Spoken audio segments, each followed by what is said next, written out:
எனக்கு ஒரு மகன் பிறப்பான், அவன் என்னைப் போலவே இருப்பான்.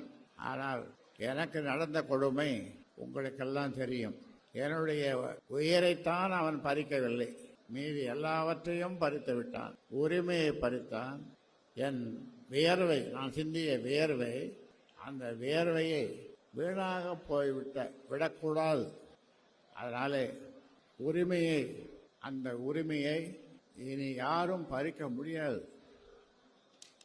எந்த சுப்ரீம் கோர்ட்டுக்கு போனாலும் பறிக்க முடியாது.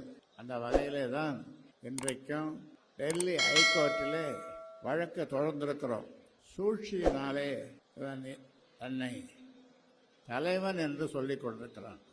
சூழ்ச்சி. ஆக இன்றைக்கு ஒட்டுமொத்த தமிழ் மக்கள், ஒட்டுமொத்த வன்னிய மக்கள், ஒட்டுமொத்த பிற சமூகத்தினர், ஒட்டுமொத்த பிற கட்சியினர் எல்லாம் இவனுடைய சூழ்ச்சியை புரிந்து கொண்டார்கள்.